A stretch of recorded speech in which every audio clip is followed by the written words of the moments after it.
No hay cosa más importante para un chaval que educarle en fe, porque va a haber situaciones en su vida que no va a poder explicar, o que le van a hacer entender mejor a Dios. Por ejemplo, a mí cosas que evidentemente, y esto es uno de los grandes debates que tenemos tú y yo, tío, y te digo para que te centres, ¿no? Cosas malas que te pasan y dices la típica frase, que la hemos dicho 1000 veces: Dios da sus peores batallas a sus mejores guerreros. Te pasa esto, Dios nos está poniendo a prueba. Esto es voluntad de Dios, esto es lo mejor.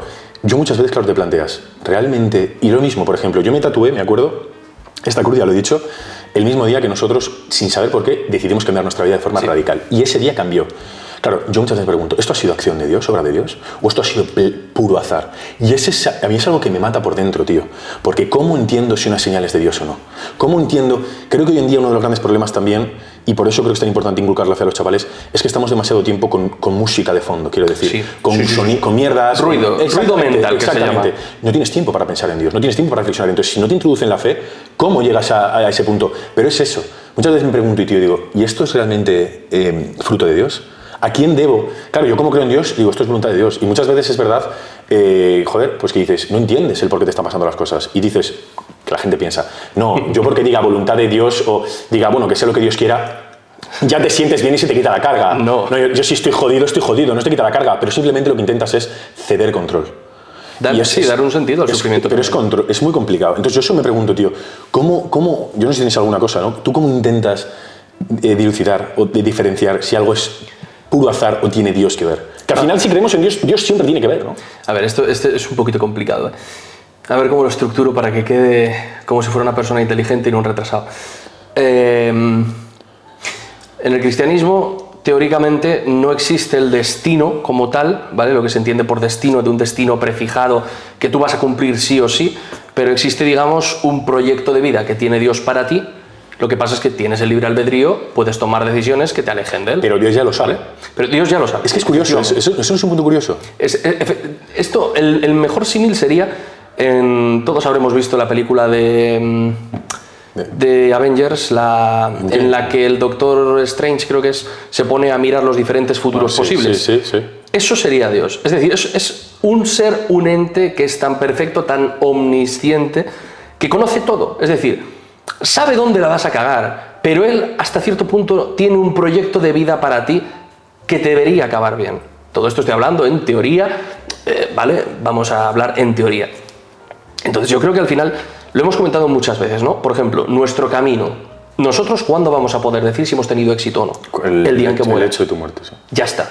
No hay otro momento. Esto es lo mismo. ¿En qué momento vas a poder decir de verdad, pues todo esto fue voluntad de Dios o no? Cuando acabe tu proyecto de vida. Cuando encuentres a Dios, seguramente, solo. Claro, cuando acabe tu proyecto de vida. Hasta entonces no. Porque algo que tú puedes ver horrible puede ser algo muy bueno a futuro. Claro. Y al final, pero si nos damos cuenta, al final, todo esto que esto se lleva explicando en el cristianismo y en las religiones durante todo el tiempo, ¿no? Voluntad de Dios, es algo que hoy en día se explica, pero quitando a Dios del medio. Como intentando mirar las cosas con perspectiva. No, suerte, los chakras, azar, el karma, energía, la frecuencia. Exactamente. Entonces, o simplemente, no, es que esto ha pasado. Es cuando los emprendedores dicen, esto me hace mucha gracia, cuando entre los emprendedores, ahora si veis podcast de emprendimiento y todo esto, es muy habitual encontrar esta frase, ¿no? De la suerte no aparece, la suerte se busca. Bueno, la suerte se busca, o realmente lo que podemos decir que Dios te ha puesto una serie de pruebas que te han convertido en la persona que en dicha situación ha podido tomar la decisión correcta, pero todo estaba ya planeado. Es tan complejo. Y tú no lo sabías. Exactamente, es tan complejo. Es que, por ejemplo, yo voy a poner un ejemplo muy claro. Yo, por azares de la vida, ¿no? Vamos a decirlo así, yo tuve que pasarme un verano arreglando un coche. No había dinero para comprar un coche nuevo y tuvimos que estar mi padre, mi abuelo y yo arreglando una furgoneta, literalmente cortando toda la parte de delantera, porque se había destrozado, y pegando la de otro coche de desguace. Y en ese momento lo vi como un verano absolutamente perdido, una desgracia, porque yo no tuve la opción de decir, no, lo haces o no lo haces, no, lo hago y ya está, son órdenes de tus padres, ya está.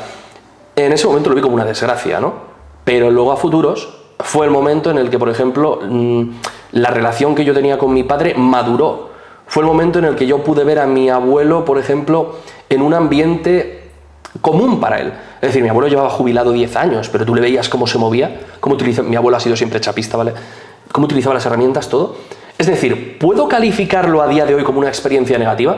La respuesta es no. Tú, por ejemplo, ves, yo soy extremadamente independiente, siempre me busco las castañas para todo. ¿Por qué? Porque he tenido una vida en la que he tenido que buscarme las castañas para todo el rato. Entonces, ¿puedo calificar esa vida como negativa? Bueno, es que a día de hoy tengo unas habilidades y soy quien soy gracias a eso. Y estoy orgulloso de quién soy. Entonces, lo puedo calificar como negativo. Es que el problema es que cuando estamos en el pozo todo se ve muy negro. Pero no ves the bigger picture, no ves la perspectiva entera. Estás solo viendo un agujero negro y estás dentro del agujero y claro, lo ves todo negro, eso es entendible, es normal. Tú no ves luz, pero claro, lo que no estás viendo es que está llegando una escalera para que salgas y que afuera de ese agujero, ¿no? Fuera de la cueva de Platón, está el mundo. ¿Eso podría ser negativo? Bueno, ha sido negativo un momento. Claro, pero es que precisamente ahí radica la dificultad, porque al final es eso. Primero, la gente que se dedica a culpar de todo a Dios, pero luego los triunfos se los ponen a adjudican ellos, sí.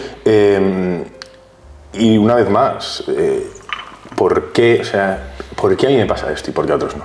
Que es lo que mucha gente habla, ¿no? ¿Por qué tengo esta enfermedad? Muchas veces, ¿cómo justificas? Veía un vídeo brutal, que casi creo que además eran, no sé si eran musulmanes, pero bueno, hablaba un chaval pequeño y su padre le preguntaba, ¿por qué estás tan agradecido con Dios? Empiezan a hablar tal, y dice... Tenía cáncer el niño. Y le dice, ¿y qué pasa con el cáncer? Y dice, doy gracias a Dios por tener cáncer. Y dice el padre, ¿por qué? Dice, porque Dios ha querido que lo tenga yo y no mis hermanas, no sé qué, no sé igual. Y dice el padre, pues yo querría tenerlo yo. Joder, es complicado, tío, y yo es algo que admiro mucho. Incluso en esos momentos tan complicados, porque una enfermedad de ese estilo, pérdida de un ser querido, me da igual, tener la gratitud con Dios. Y no solo gratitud, aunque no fuera gratitud, neutralidad, porque muchas personas simplemente lo que harían era pura negatividad, frustrarse con la vida. Incluso muchas personas pierden a Dios cuando les pasan desgracias. Se alejan de Dios. Sí, es muy habitual. Pero ¿cómo consigues realmente? Es que ese es el problema, tío. ¿Cómo consigues mantenerte firme con Dios? Porque muchas veces dices, Dios, dame una señal. Yo recuerdo de pequeño momentos duros que tienes en tu vida o cosas que te están pasando que son terribles. Y yo decía a Dios, también, si existes, yo me acuerdo de decirle, si existes, haz esto. Pero el problema está en tú cuando le pides eso a Dios, realmente, incluso no actuando, puede que esté actuando en tu beneficio. Muchas veces pensamos, y esto es algo que de verdad he experimentado muchas veces en mi vida, que lo negativo solo es negativo y muchas veces no te das cuenta porque seguro que conoces el típico chiste o parábola, o llámalo como quieras, historieta, del hombre que naufraga su barco y está ahí nadando y pasa un barco. ¿Quieres que te recojamos? No, yo soy súper cristiano, Dios me va a salvar. Y se va al barco, pasa otro barco, todos dice Dios me va a salvar, acaba ahogándose, llega al cielo y le dice a Dios, ¿qué pasa? Estaba esperando a que me salvaras. Y dice Dios, te he mandado 3 barcos. Es decir, muchas veces, es que, mira, yo puedo decirte un ejemplo te lo he comentado alguna vez, una persona con cáncer cerebral en su lecho de muerte, ver a su familia, evidentemente no están felices, ¿no? Se está muriendo, es su padre, era el padre, se están muriendo, pero curiosamente esa familia, que eran 3 hijos, era la típica familia que dice, esto es un desastre, no hay por dónde cogerlo, es decir, esto va a acabar mal, pero todos van a acabar mal, o sea, todos van a acabar mal. Después de eso, todos tienen una vida que dices, yo no sé si tú eres feliz o no, pero lo pareces. ¿Me explico? ¿Puedes calificar ese acontecimiento como malo? Para el individuo no, pero el problema es ese, es que el plan de Dios obviamente es lo que decimos, el plan de Dios es superior a nosotros, muchas veces nos queremos más listos que Dios, eso también es uno de los problemas. No, y al final cuando tú pides una solución, ¿qué solución pides? Tú no pides la solución, pides lo que tú Exactamente, quieres. eso es lo que te iba a decir, que al final lo que tú quieres, y además eso que tú quieres es una creencia basada en una estupidez, que somos seres muy limitados, es decir... Exacto, no ves la gente, ¿no? Yo quiero una novia, ¿realmente que no te lleve una novia es algo malo o es algo positivo porque no tiene la hostia que te vas a pegar va a ser contundente? Nosotros, cuando te acuerdas, cuando estábamos hablando, curiosamente, en la puerta de una iglesia, ¿te acuerdas de por qué nosotros no tenemos una novia? No sé, que tendríamos 15 años, no sé, no me acuerdo. Sí, te pegas gilipolleces. Sí, estábamos, pero ¿por qué nosotros no tenemos una novia, tío? Si la íbamos a tratar bien, tal cual. Claro. Si en ese momento no se hubiera llegado una novia... Sí, hubiera sido un terrible. Pero vamos, claro, horrible. Eso es lo que yo muchas veces me digo a mí mismo y me insulto a mí mismo y me digo, tío, Rodrigo, estos son simplemente excusas para justificar las mierdas que te han pasado en la vida. ¿Sabes? Es decir, bueno, simplemente métodos de copeo, no sé si me entiendes. ¿Por qué es Dios? Y ese es el problema que tengo, tío, porque evidentemente yo siento a Dios, yo es algo que siento, o sea, parece también que muchas veces la gente no tiene una relación lo suficientemente personal con Dios. Creo que es mucho, bueno, voy a la iglesia, pero realmente hablas con Dios, estás conectado con Dios, intentas seguir el camino de Dios dentro de tus limitaciones, lógicamente. Yo tengo una relación muy personal con Dios, es algo por lo cual también me he culpado mucho, porque claro, cuando hablas con cristianos, sobre todo en la religión católica y demás, no, pero al final tienes que, o sea, si no vas a misa todos los domingos, hay fiestas de guardar, si no haces esto, si no haces lo otro, tal, no sé qué. Y yo siempre soy una persona que sí, obviamente voy a misa, he ido a misa, y ir a misa es algo que, aunque ahora, como digo, en Bulgaria no, pero todas las veces que he ido, sobre todo las últimas veces que lo he hecho de forma más consciente, con más madurez, hostia, sientes algo, tío. Sientes una paz, sientes el calor de Dios, yo diría, ¿no? Pero eso, muchas veces es complicado. A ver, yo creo que la gente a día de hoy, el problema que hay es que lo que hay no es una religiosidad madura. Es una espiritualidad. Nunca ha existido una religiosidad madura. Natural, es una. Yo pienso que hoy en día hay una religiosidad más madura que antes, tío. No, sí. Precisamente porque antes la gente eran borregos que iban a misa. Efectivamente, ese es el tema. Es decir, yo estoy hablando de la mayoría de gente a nivel números. Es decir, el tema es que, claro, tú miras, por ejemplo, números, no sé cuántos cristianos hay. Vamos a poner que 4.000 millones de cristianos. Vale, perfecto. Vamos a poner que en España, de 40 millones de habitantes, hay, yo qué sé, 30 millones que son cristianos. Ni puñetera idea, me lo estoy inventando. Vale, pero de esos 30 millones, ¿cuántos son cristianos por costumbre? Porque sí, porque se lo enseñaron sus padres, porque había que serlo. Así eso, y lo repito, es que eso es preferible a no ser cristiano. Es lo que hemos hablado muchas veces. Pero, sí, sigue siendo. Pero es muy básico. Sí, pero mejor ese nivel que estar debajo. Es decir, ser ateo. Sí, claro. O sea, yo lo digo 1000 veces, si el cristianismo y la religión y Dios es una mentira, bendita mentira, tío. Efectivamente. Tío, es decir, lo que hablábamos de la moral, lo que hablábamos de todo, la cantidad de gente, y vaya ingenuo, vaya tonto, vaya débil, que se ha mantenido en pie simplemente por Dios, por la fe en Dios. ¿Y cómo puedes llegar a cuestionar a alguien que sigue vivo simplemente por Dios? Y las cosas que han hecho personas, yo por eso digo, ¿no? ¿Cómo es posible? Yo por esto creo que Dios es evidente y que Jesucristo existió.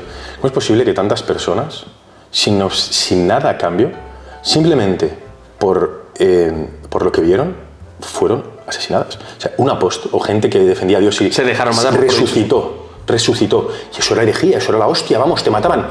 Decir que Jesucristo resucitó, que esto y lo otro, les costaba la vida a algunos, y lo seguían diciendo. ¿Qué ganaban? ¿Qué ganaban? O sea, ¿qué coño te ofrece alguien a cambio? Es decir, ¿cómo es posible? O eso lo has tenido que ver. ¿Cuántas veces en la historia hemos visto que alguien dé su vida por un testimonio que simplemente es decir, no, fue mentira? O sea, no me jodas, tío. O una de dos, o estamos dando a Cristo propiedades drogadictivas, como una droga que te deja y que no sabes lo que hacer. Lo peor es porque drogas que te dejen así. Hombre, es muy complicado. Y que tú digas eso, exactamente, me refiero, que sabes que te va a costar la vida y les costaba la vida. La cantidad de personas que han muerto por Cristo, tío. Ese es el tema. Es decir, yo pondría el foco en. Porque sí, seguro que alguno encuentra a un ruso revolucionario que murió por sus ideas en la Siberia. Perfecto, me parece fantástico. Pero es que estamos hablando de que el cristianismo fue un fenómeno brutal. Es decir, no fue un cristiano ejecutado. Y que se expandió, es otra de las cosas, el cristianismo se expandió con una velocidad. Pólvora, pero ¿cómo es posible? Y sin guerras ni nada. Con un humano. Un ser, bueno, que no era más que humano, ¿no? Pero Jesucristo, con su palabra, con su ejemplo, mira, ha llegado a los confines. Conquistó el mundo, no hay nadie más importante. Entonces, es alucinante cómo la gente lo pone tan en duda. Evidentemente, yo repito, creo que un cristiano debe dudar. Creo que no eres buen creyente, no eres buen cristiano si no dudas. No eres buen humano porque eres estúpido. Yo creo que dudar es la base del humano. Creo que tenemos que tener un mínimo de escepticismo todos. Yo estoy de acuerdo, pero entiendo a la gente que dice, mira, yo no tengo ninguna duda. Pero es que para mí el síntoma, o sea, el no tener ninguna duda es síntoma de falta de profundidad. La única excepción es que Dios se te haya presentado. Típico, una persona que ha tenido una visión o que ha tenido una vivencia, pero es muy excepciones, muy excepcionales. Por ejemplo, ahora tú como